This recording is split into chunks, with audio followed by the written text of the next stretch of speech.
एक था राजा और एक थी रानी। उनके पास सिपाही, घोड़े, दास दासियां, धन दौलत सब कुछ था। सिर्फ उन्हें संतान नहीं थी। इसी कारण राजा रानी बहुत दुखी रहते थे। संतान प्राप्ति के लिए उन्होंने हर तरह का दान धर्म, धार्मिक अनुष्ठान, जप मंत्र, व्रत पूजा पाठ किए, लेकिन कोई फायदा नहीं हुआ। अब राजा रानी दोनों ही बुढ़ापे की ओर बढ़ते गए। बुढ़ापे की ओर बढ़ते हुए तो क्या है कि दोनों गहन सोच में पड़ गए। अब हमारे इतने बड़े राज्य का क्या होगा और कौन बनेगा इस राज्य का वारिस? कौन लेगा प्रजा की जिम्मेदारी? राजा रानी दिन रात इसी चिंता में घुलने लगे। उन्होंने खाने पीने की सुध नहीं रहती थी। तो एक सुबह होता क्या है, राजा के दरबार में एक साधु आता है तो दासी रानी को इत्तला कर देती हैं। तब वह दासी से कहती हैं कि यह मेरा अंतिम दान धर्म है, इसके बाद मैं अपने हाथों से कोई दान नहीं करूंगी। रानी चावल भरा छाछ हाथ में लेकर बाहर आती हैं और साधु की झोली में भिक्षा डालने के लिए आगे बढ़ती हैं। तो उसके चेहरे पर छाई उद्विग्नता साधु की दृष्टि में आ जाती है। वह उनसे पूछते हैं, रानी साहिबा, क्या हुआ है? आप क्यों इतनी उदास हैं? तभी रानी साधु को सारी हकीकत बताती हैं और सिसकने लगती हैं। उस पर वह साधु कुछ पल भर गंभीर हो जाते हैं और कहते हैं, चिंता मत करना रानी साहिबा, आपकी संतान की इच्छा पूरी हो जाएगी।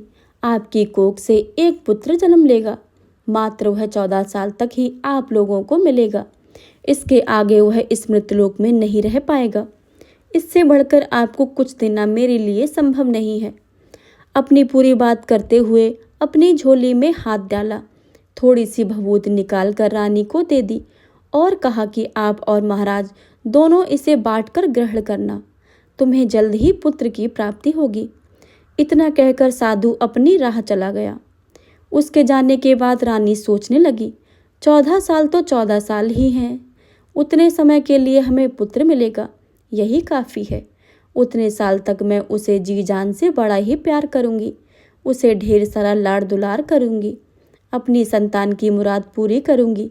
उस रात अपना सारा राजकाज खत्म करके राजा जब रानी के महल में गए तो रानी ने क्या किया कि राजा को सारी बातें और साधु की दी हुई भभूत राजा को दिखाकर बोली, साधु महाराज ने यह भभूत हम दोनों को ग्रहण करने के लिए कहा है।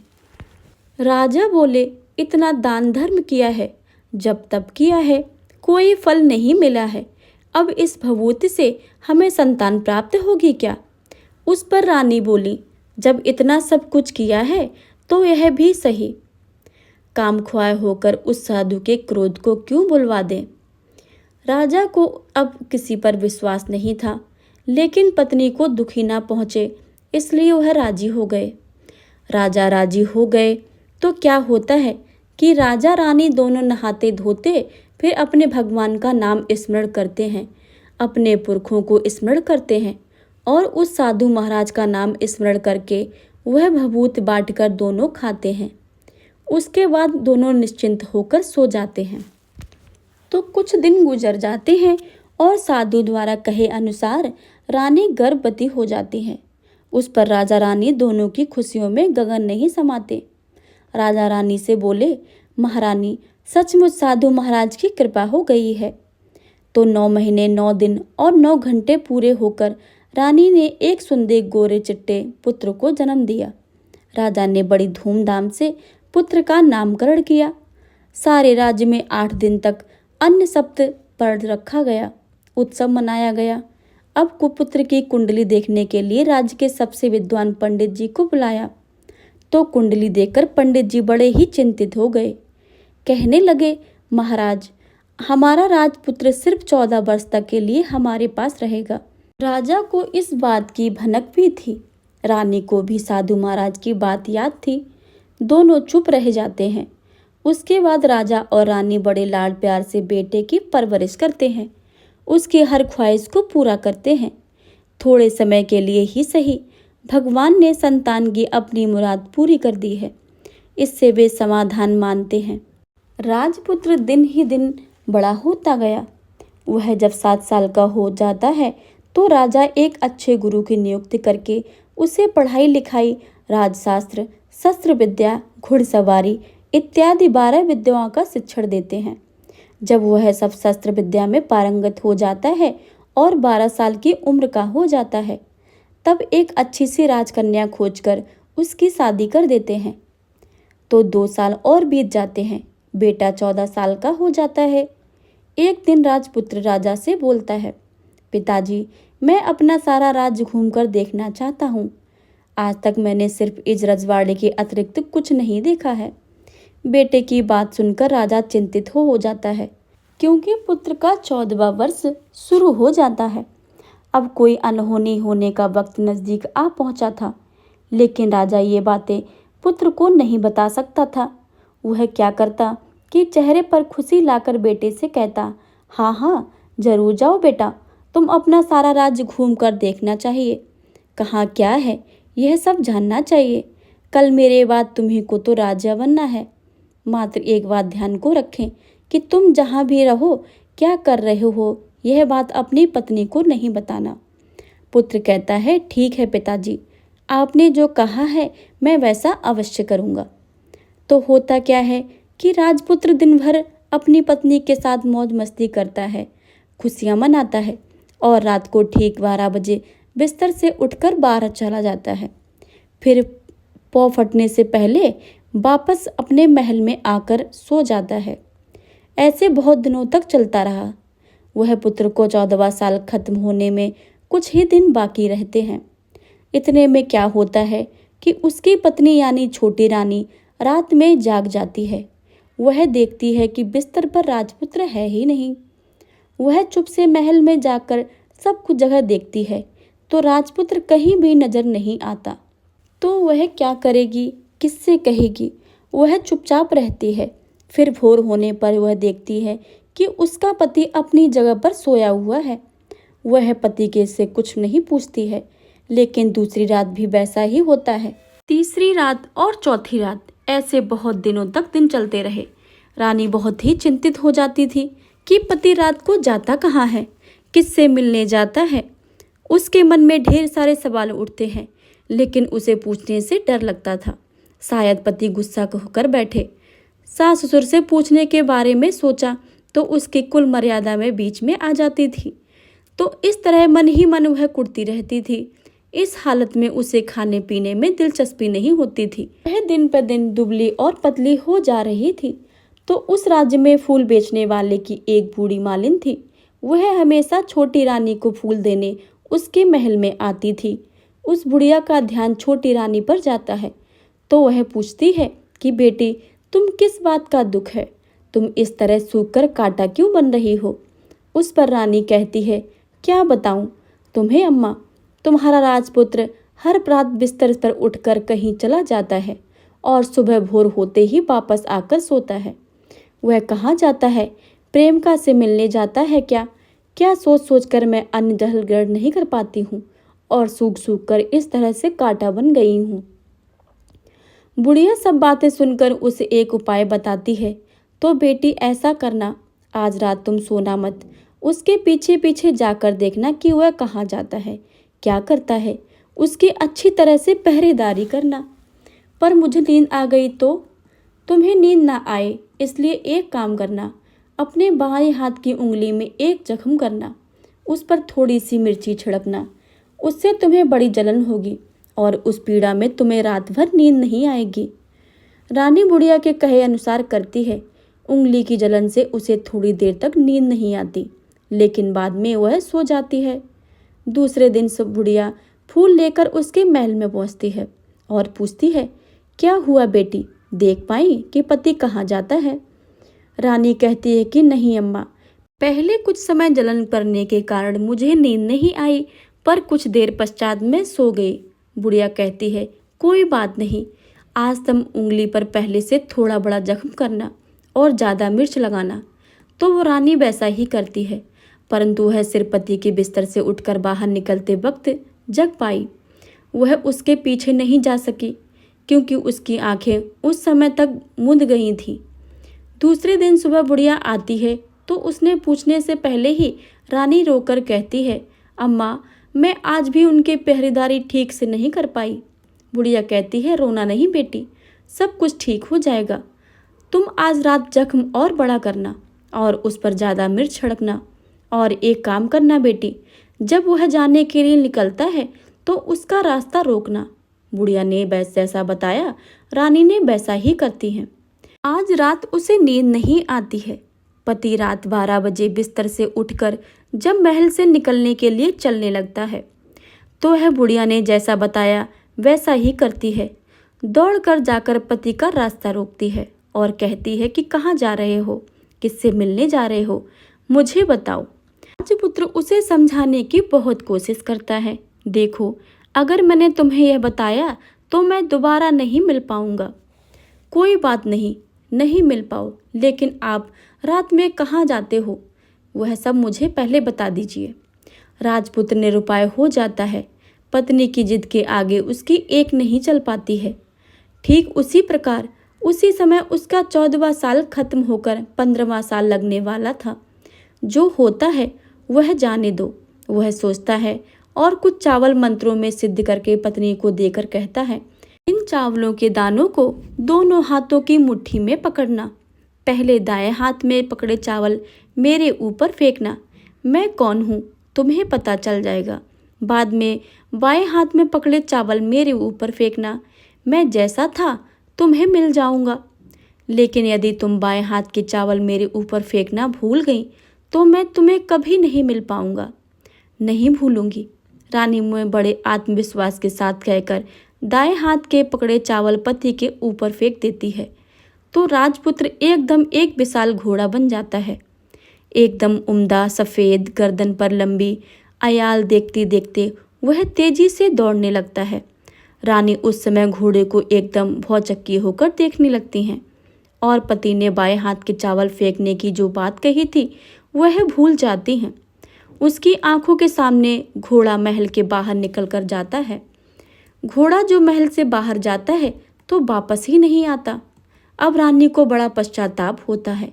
वह स्वयं को कोसने लगती हैं, लेकिन अब उसका कोई फायदा नहीं होने वाला था। राजपुत्र अब वापस नहीं आने वाला था। सुबह होते ही महाराज महारानी को सब पता चल जाता है। वह उन्हें बहुत दुख होता है। वे बिस्तर पकड़ते हैं और राह देखते हैं कि एक दिन उनका बेटा वापस आ जाए। इस तरह 1 महीना गुजरता, 2 महीने गुजरते, 3 महीने गुजरते, आखिर 6 महीने पूरे होते हैं। राजपुत्र का कोई अता पता नहीं लगता। प्रधान राजपुत्र को ढूंढने के लिए राज्य के गांव-गांव सिपाही भेजते हैं, लेकिन उन्हें कोई सफलता नहीं मिलती।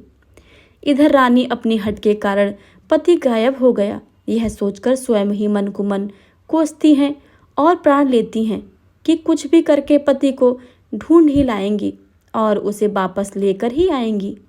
एक दिन वह सुबह उठकर सासुर के महल में जाती हैं और कहती हैं कि मैं अपने पति की खोज में जा रही हूँ। महाराज महारानी को और क्या चाहिए था, कुछ भी करके उनका बेटा वापस मिलना चाहिए था।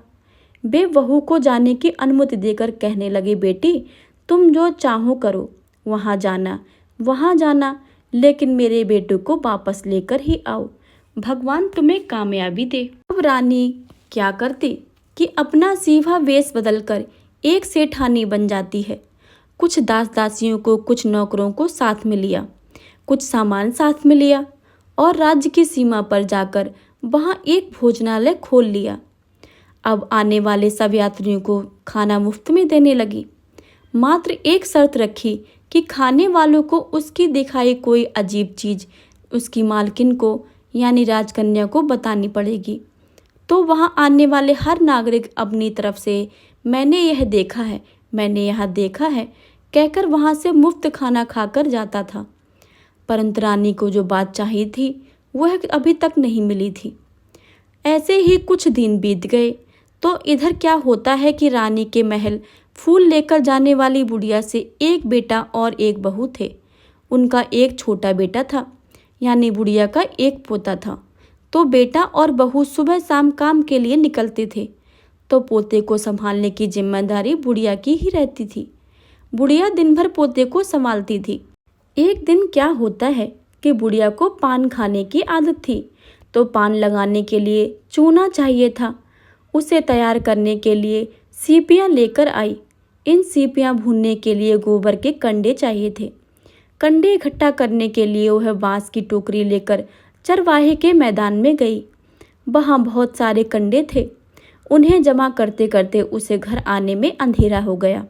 इस ओर शाम होते होते ही काम से वापस बेटा बहू घर पहुँचे तो देखा कि बच्चा घर पर अकेला है और रो रहा है। वे दोनों गुस्से से लाल पीले हो गए। इतने में बुढ़िया घर आ पहुंची। बेटा ने पूछा, पोते को घर पर अकेला छोड़कर कहाँ गई थी? बुढ़िया बताने लगी कि मैं गोबर के कंडे इकट्ठे करने गई थी। इस पर बेटा बोला, दोबारा बच्चे के अकेला घर पर यदि छोड़कर जाओ तो मैं तुम्हें बहुत पीटूंगा। बुढ़िया कहने लगी, नहीं बेटा, फिर कभी ऐसा नहीं करूंगी। लेकिन दूसरे ही दिन बुढ़िया वह बात भूल गई और फिर चरवाहे के मैदान में कंडे इकट्ठा करने चली गई। शाम को जब बेटा बहू काम से वापस लौटे तो देखा कि बच्चा घर पर अकेला है और रो रहा है। अब उसके बेटे की सहन शक्ति खत्म होने लगी और बुढ़िया के वापस आने पर उसे घर से निकाल दिया। बुढ़िया रात भर घर के बाहर अंधेरे में बैठी रही और सुबह होते ही हाथ में टोकरी लेकर कंडे इकट्ठे करने लगी। उस दिन उस कंडे में इकट्ठा करने का मानो पागलपन सवार था। कंडे इकट्ठा करते करते कब अंधेरा छा गया उसे मालूम ही नहीं चला। उसे जब ध्यान आया तो गांव का रास्ता भी ठीक से नहीं दिख रहा था। वह अंधेरे में आंखें फाड़ फाड़ कर देखती देखती किसी तरह आगे निकल पड़ी तो क्या होता है कि एक कपिला गाय छन छन की आवाज़ करते, गले की घंटी बजाते ठुमक ठुमक कर उस मैदान पर आ जाती हैं। उसे देखकर बुढ़िया सोचने लगती है कि इस गाय के पीछे पीछे जाऊंगी तो गांव में पहुंच जाऊंगी। तब बुढ़िया उसके गाय के पीछे पीछे जाने लगी। वह गाय क्या करती है कि उस मैदान से लेकर एक एक करके 6 मैदान पार करती है। आखिर में वह 7वें मैदान पर पहुंचती है तो क्या होता है कि उस मैदान पर एक बड़ा सा पत्थर है। गाय जाकर उस पत्थर को अपना सींग मारती है। सींग मारा तो वह पत्थर टूट जाया और पाताल में नीचे जाने की सीढ़ियाँ दिखने लगी। तब वह गाय उन सीढ़ियों से नीचे जाने लगी। बुढ़िया भी यह सब देखती रही और झट जाकर गाय की पूंछ को पकड़ लिया। पूंछ पकड़कर वह गाय के साथ नीचे पाताल में पहुंच गई। पाताल में पहुंचते ही तुरंत गाय की पूंछ छोड़ दी और इधर उधर देखने लगी। वहीं से बुढ़िया ने देखा कि पाताल में सब जगह जगमगाहट थी। दिया दीपक जल रहे थे और तेज रोशनी गाय के ऊपर पड़ती है और वह अद्भुत घटनाएं घटने लगती हैं। गाय के नीचे जाते ही उसके गले में अपने एक सकाल पड़ जाती है और छमछम करके कोई दुधाड़ी से गाय का दूध दोहने लगता है। लेकिन जो भी कोई वह कर रहा है वह मात्र दिखाई नहीं दे रहा है। बुढ़िया बहुत घबरा गई।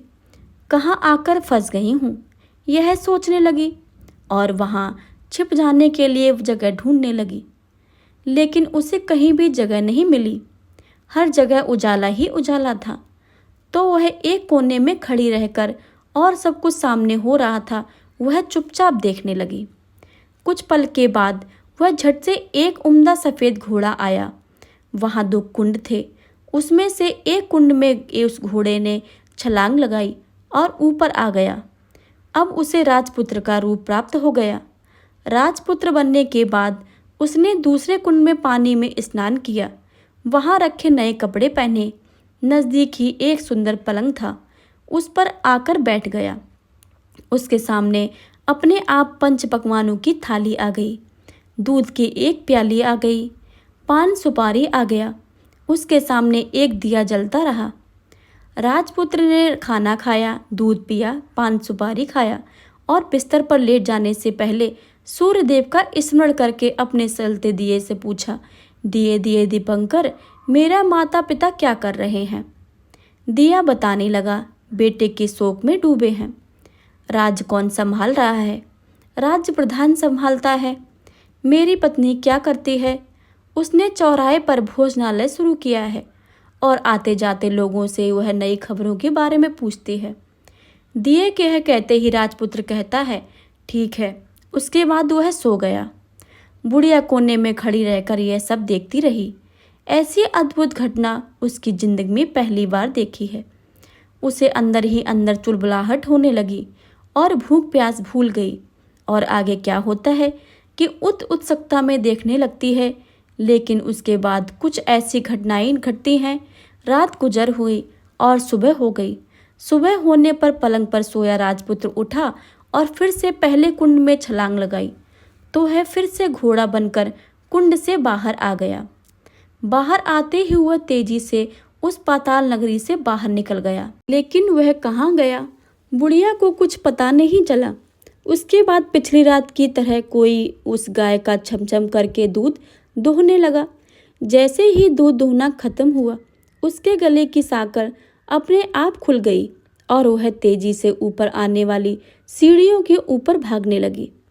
गाय को देखते देखते बुढ़िया सोचने लगी कि अब गाय के साथ यहाँ से ऊपर जाना ही समझदारी है, नहीं तो कोई मुसीबत आकर मेरे ऊपर टपक जाएगी। झट से उसने गाय की पूंछ पकड़ ली और गाय के साथ ही ऊपर आ गई। गाय जब मैदान में पहुंची तो उस सुरंग का रास्ता अपने आप भी बंद हो गया और उसके मुंह का एक बड़ा सा पत्थर पूर्ववत खड़ा हो गया। ऊपर आकर वह जंगल की ओर निकल गई तो इधर बुढ़िया एकदम बावली सी हो गई। उसने पाताल नगरी में जो कुछ देखा वह जल्द से जल्द किसी को बताने के लिए उतावली हो उठी। उसे एकदम याद आया कि नगर की सीमा पर कोई औरत भोजनालय चलाती है और नई बात बताने वाले को अच्छा खाना पीना मुफ्त में देती है। वह सोचने लगी, क्यों ना मैं यह बात उस औरत को जाकर बताऊं। यदि उसे यह बात पसंद आई तो बाकी जीवन खाने पाने की झंझट से मुक्ति मिल जाएगी। बुढ़िया ने मन में तय किया और तुरंत उस भोजनालय के द्वार पर टंगे नगाड़े के सामने खड़ी हो गई और जोर जोर से नगाड़ा बजाना शुरू कर दिया। नगाड़े की इस तरह सुनकर मालकिन यानी छोटी रानी मन में प्रसन्न हो जाती हैं कि शायद कोई बड़ी बात लेकर यहाँ आया है। रानी सिपाहियों को आदेश देती हैं, जाइए और जो कोई आया है उसकी अच्छी खातिरदारी कीजिए। आदेश पाते ही सिपाही नीचे दौड़ गए तो एक बुढ़िया नगाड़ा बजा रही थी। उन्होंने पूछा, क्यों रे बुढ़िया, क्या हुआ, क्यों नगाड़ा बजा रही है? बुढ़िया बोली, कुछ नहीं बेटा, यहाँ खाना मिलता है ना, इसलिए आई हूँ। खाना चाहिए, मिलेगा, लेकिन तुझे कोई नई बात बतानी पड़ेगी। हाँ बताऊंगी, एक बात मालूम है मुझे। इस पर सिपाही उसे अंदर लेकर अपने मालकिन का आदेश था कि कोई बूढ़ा बुजुर्ग वहाँ आए, उनके साथ अच्छी तरह पेश आना है, उनका अच्छा आदर आतिथ्य करना है। तो सिपाहियों ने इस बुढ़िया का भरपूर आदर आतिथ्य किया। उसे बड़ी सी थाली भरकर व्यंजन परोसते हैं। बुढ़िया कुछ दिनों से भूखी थी, वह खाने पर टूट पड़ी। खाना खाने के बाद सिपाहियों ने उसे नई साड़ी पहनने को दी। उसके बाद उसे लेकर रानी के पास गए। बुढ़िया और रानी ने तुरंत एक दूसरे को पहचान लिया। बुढ़िया बोली, बेटी तुम? और रानी बोली, अम्मा तुम? बड़ी देर तक दोनों भांति भांति की बातें करती रही। आखिर कुंवारिन बुढ़िया से कहने लगी, अम्मा अब बताओ तुमने क्या बात नहीं देखी है? नई बात? मैंने कोई नई बात नहीं देखी है। वह तो मेरे पास तुम्हारे देने के लिए खाने के पैसे नहीं थे, इसलिए मैंने झूठ बोला और नगाड़ा बजाया। रानी ने कहा, अम्मा घबराना नहीं, मैं किसी को तुम्हारा नाम नहीं बताऊंगी। फिर भी बुढ़िया ने मैंने क्या देखा है, कब देखा है करके आनाकानी करने लगी। इस पर कुंवारिन ने उसने कहा, देखो अम्मा, यदि तुमने मुझे यह बात नहीं बताई तो जिंदगी भर तुम्हारी देखभाल करूंगी, तुम्हें रानी माता की तरह रखूंगी। अब बुढ़िया बताने को तैयार हो गई। उसने जो उस चरवाहा वाले मैदान पर देखा था वह सब कुछ रानी को बता दिया। बुढ़िया की बातें सुनकर रानी को यकीन हो गया कि वह राजपुत्र उसी का पति है। वह तुरंत बुढ़िया से कहने लगी, अम्मा मुझे उस जगह पर ले चलो। नहीं बेटी, वह पाताल राज्य है, सांप है, यदि किसी ने तुम्हें देख लिया तो तुम्हारी जान खतरे में पड़ सकती है। लेकिन रानी उसकी एक ना सुनती, उसे उसी जगह ले जाने के लिए हट करने लगी। आखिर में बुढ़िया ने उसका कहा मान लिया और कहने लगी, ठीक है, मैं तुम्हें वहाँ लेकर चलती हूँ, पर आज नहीं कल। वहाँ जाना है तो शाम को ही जाना होगा। तो दूसरे दिन दोपहर को रानी बुढ़िया के साथ उस मैदान पर गई और एक जगह छुपकर गाय के आने की राह देखने लगी। दिन ढलते ही अंधेरा घिरने लगा और गाय हमेशा की तरह वहां आ गई। मैदान के उस कोने से जाकर उसने पत्थर पर सींग मारा तो झट से पत्थर हटकर वहां सुरंग में जाने का रास्ता खुल गया। गाय उसे रास्ता से नीचे उतरने लगी तो बुढ़िया रानी से कहती है, जल्दी जल्दी आगे बढ़ो बिटिया, हम गाय की पूंछ पकड़कर नीचे उतरेंगे। तो दोनों गाय की पूंछ पकड़कर नीचे उतर गईं। बुढ़िया पहले जिस कोने में छिपी थी उस कोने में छिप गई। अब नीचे सब कुछ पहले जैसे घटित हो रहा था। गाय के गले में अपने आप साकड़ पड़ गई और अदृश्य रूप में उसका दूध दूहने लगा। एक सफ़ेद उम्दा घोड़े ने आकर एक कुंड में छलांग लगाई तो राजपुत्र के रूप में ऊपर आया। वह राजपुत्र दूसरे कुंड में नहाने लगा। बाद में उसके सामने खाने की थाली आ गई, दूध की प्याली आ गई, पान बीड़ा भी आ गया। राजपुत्र सब ग्रहण करके सोने के लिए पलंग पर गया तो सोने से पहले सूर्यदेव का स्मरण करने कर दिए से पूछने लगा, दिए दिए दीपांकर, मेरे माता पिता क्या कर रहे हैं? तो दिया कुछ जवाब नहीं देता बल्कि वह बुझने लगता है। तब राजपुत्र का कुछ अघटित हुआ, इसका संदेह हुआ। वह उदास हो गया और जो कुछ हुआ है वह जाने दो, ऐसा सोचकर सोने के लिए बिस्तर पर लेट गया। अब रानी का संयम छूट गया। वह दौड़कर पति के पास गई और उसके पैर पकड़ने के लिए आगे बढ़ने लगी। राजपुत्र तुरंत ही पत्नी को पहचान गया। वह झट से पीछे हट गया और चिल्लाने लगा, नहीं नहीं, मुझे मत छूना, सर्वनाश हो जाएगा। रानी दोनों हाथ जोड़कर पति से अपनी भूल स्वीकार करने लगी। स्वामी, मुझसे भूल हो गई है। मुझे आपसे नहीं पूछना चाहिए था कि आप रात को कहाँ जाते हो। मैं अपनी भूल स्वीकार करती हूँ। मुझे मेरी भूल की सज़ा मिल गई है। अब आप घर चलें। आपके वियोग में आपके माता पिता ने बिस्तर पकड़ लिया है। आपकी प्रजा भी बहुत दुखी है। उस पर राजपुत्र कहने लगा, वही तो, एक बार तुम गलती कर बैठी हो, अब दोबारा मत करना, नहीं तो अब मैं जो तुम्हें दिख रहा हूँ वो भी नहीं दिखूंगा। रानी अब विलाप करने लगी, जोर जोर से जमीन पर सिर पटकने लगी। राजपुत्र के मन में उसके प्रति दया उत्पन्न हो गई। वह उससे कहने लगा, यदि तुम मुझे पाना चाहती हो तो तुम एक काम करना पड़ेगा। काम कठिन है लेकिन तुम अकेले ही करना होगा। कहो स्वामी, कितना भी कठिन काम हो मैं वह पूर्ण करूंगी, रानी कहने लगी। इस पर राजपुत्र ने उसे बताया कि इस पाताल से ऊपर जाते ही एक घना जंगल नजर आएगा। ऐसे 6 जंगल पार करने के पश्चात 7वां जंगल मिलेगा। वह जंगल सबसे घना है। उस जंगल के बीचों बीच एक पीपल का पेड़ है। उसके आसपास की जगह पत्ते, फंदे, जटाएं, कांटे इत्यादि से ढक चुकी हैं। वहाँ बाघ, शेर, सांप, भालू सभी धमा चौकड़ी में बैठते हैं। तुम्हें उन सब को भगाकर वह जगह साफ करनी होगी। उसकी गोबर से लिपाई पुताई और उसको पवित्र बनाना होगा। रंगोली से सजाना होगा।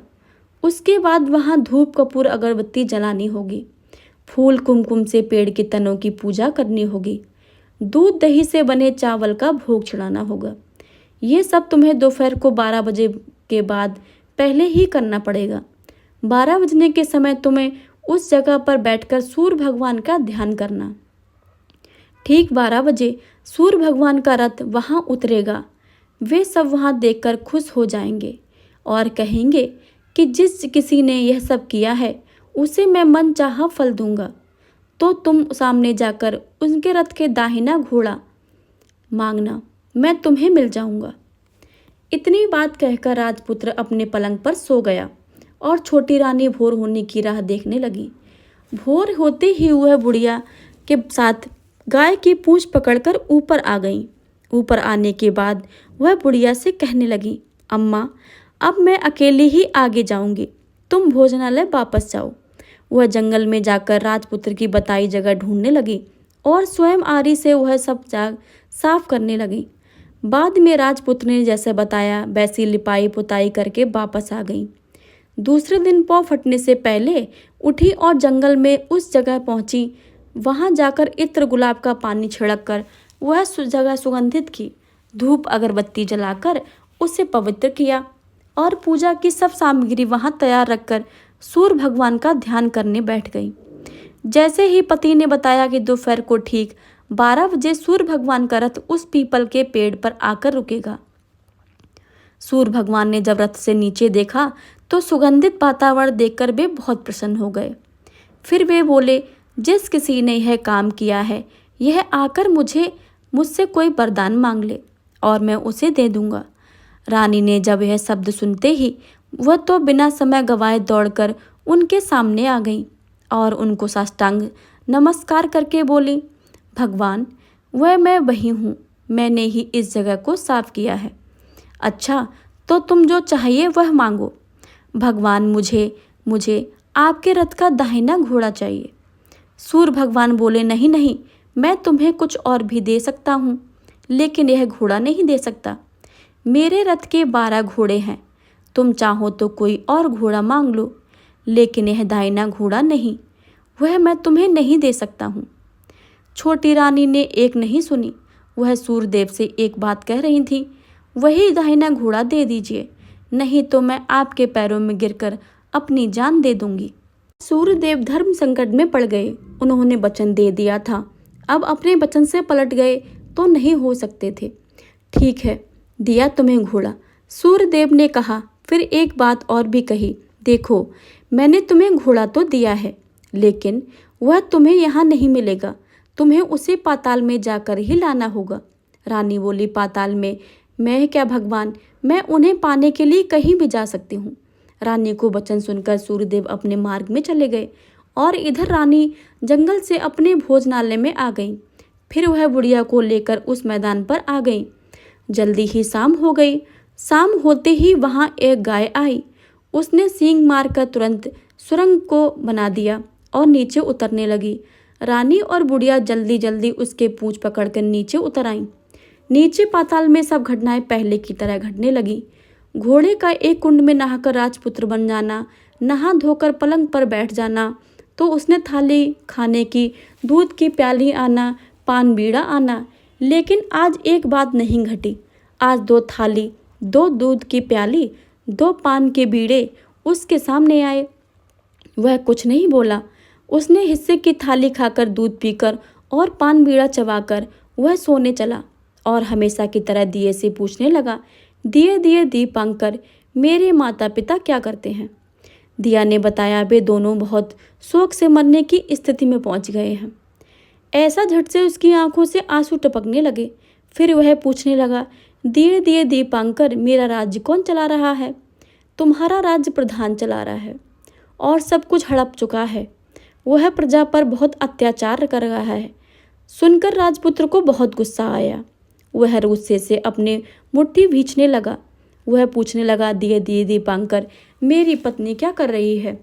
अब दिया कुछ नहीं बोला, चुप रहा। अब रानी का संयम जवाब दे गया। वह दौड़कर पति के गले लग गई। अब मैं तुम्हें मिल गई हूँ, राजपुत्र कहने लगा। सच कहते हो? आप फिर से सा घोड़ा तो नहीं बन जाओगे? नहीं, दोबारा घोड़ा नहीं बनूंगा। मैं तुम्हें जो इतने सारे संकट कष्ट उठाए हैं मुझे पाने के लिए, इसलिए सूर्यदेव ने मुझे सदा के लिए घोड़े के जन्म से मुक्त कर दिया। राजपुत्र ने बड़े प्यार से कहा और उसे गले लगाया। उसके पोछे आंसू पोछे और कुछ देर के पश्चात भोर हो गई तो गाय की श्रृंखला टूटकर उसे ऊपर भूलोक जाने लगी। रानी, राजपुत्र और बुढ़िया उसके पूंछ पकड़कर ऊपर आ गए। ऊपर आने पर वे सीधे भोजनालय में पहुंचे। वहां का सारा सामान लोगों में बांट दिया और उसका ताला लगाकर अपने राज्य में लौट गए। राजपुत्र वापस आता और उसके तेवर देखकर प्रधान घबरा गया। राजपुत्र ने उसे बंदी बनाकर कैद खाने में डाल दिया और राज्य का बागडोर अपने हाथों में ले ली। उसके बाद वह अपने माता पिता को मिलने उनके महल गया। तब राजपुत्र को क्या दिखता है कि उसके माता पिता उसके शोक में अस्थिर पंजर बन गए हैं। पुत्र को वापस आया देखकर मरणासन राजा रानी की आंखों से आंसू टपक टप बहने लगे। इन दोनों ने पुत्र को गले लगाया, उसे प्यार से सहलाया। इतना होने के बाद उनके सेहत से एकदम सुधार आने लगा। वे अब बिस्तर से उठकर बैठ गए, पुत्र को आशीष देने लगे। राजपुत्र के आने की खबर तुरंत राज्य में फैल गई। प्रजा खुशी से फूली नहीं समाई। प्रजाजन राजमहल के सामने इकट्ठे हो गए। राजपुत्र ने भी उन्हें दर्शन दिए और आज से उन्हें कोई दुख नहीं पहुंचाएगा, ऐसा वचन दिया। अब राजा अपने पुत्र का राज्याभिषेक करके उसे सिंहासन पर बिठाता है और बहू को महारानी का दर्जा देता है और स्वयं अपनी पत्नी के साथ ईश्वर स्मरण के लिए खुशी खुशी दिन बिताता है। महाराज बना राजपुत्र अच्छी तरह से राज चलाने लगा और अपनी पत्नी के साथ सुख और शांति से जीवन बिताने लगा। उस बुढ़िया को रानी ने अपने ही पास रख लिया, उसकी अच्छी तरह से देखभाल करने लगी। बुढ़िया और उसके बुढ़ापे के दिन खुशी से गुजर गए।